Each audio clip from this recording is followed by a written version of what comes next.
വളരുന്ന തരത്തിലുള്ള ആഹാരങ്ങളാണ് കുട്ടികൾക്ക് കൊടുക്കേണ്ടത്. എന്നാൽ ഒരു മിഡിൽ ഏജ് എല്ലാകുന്ന സമയത്ത് നമ്മൾ കൂടുതൽ ആക്ടിവിറ്റീസ് ചെയ്യുന്ന ആൾക്കാരാണ് അല്ലെ. നമ്മൾ ജോലിക്ക് പോകുന്നു, ഒരുപാട് പണിയെടുക്കുന്നു. അപ്പൊ നമുക്ക് കൂടുതൽ എനർജി കിട്ടുന്ന രീതിയിലുള്ള ആഹാരങ്ങളാണ് നമുക്ക് വേണ്ടത്. ഒരു പ്രായം കഴിഞ്ഞ് നമ്മൾ വീട്ടിൽ റെസ്റ്റ് എടുക്കുന്ന സമയത്ത് നമുക്ക് അത്ര ആഹാരത്തിന്റെ ആവശ്യമില്ല. നമ്മൾ ചെയ്യുന്ന റൂട്ടീൻ നമ്മൾ അത്ര ഹെവി ആയിട്ടുള്ള വർക്ക് ചെയ്യുന്നില്ല. അപ്പൊ അവിടെ നമ്മൾ കുറച്ച് ലൈറ്റ് ആയിട്ടുള്ള ആഹാരങ്ങൾ കഴിച്ചാലും മതിയാവും. എന്നാലും ഒരു 50 വയസ്സൊക്കെ കഴിയുമ്പോഴാണ് ശരീരത്തിൽ ഡീജനറേഷൻ ഉണ്ടാവുന്നത്.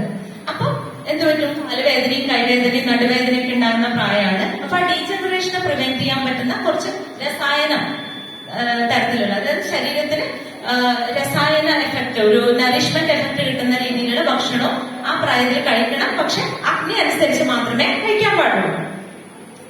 അപ്പൊ ഇത്രയും കാര്യങ്ങളാണ് നമ്മൾ ഭക്ഷണം കഴിക്കുമ്പോൾ ശ്രദ്ധിക്കേണ്ടത്.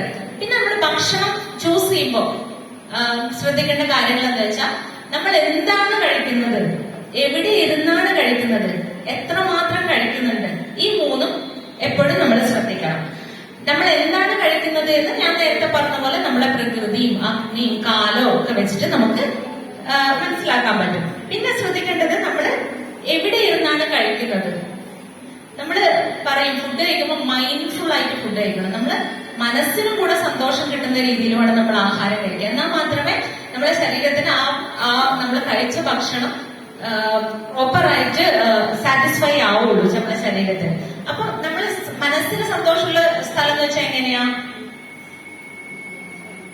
ആൾക്കൂട്ടത്തിൽ തിരക്കിൽ ഇരിക്കാനും സ്ഥലമില്ല, നിൽക്കാനും സ്ഥലമില്ല, അങ്ങനെ ഭക്ഷണം കഴിക്കുന്നത് നമുക്കൊരു സാറ്റിസ്ഫാക്ഷൻ ഉണ്ടാക്കുമോ?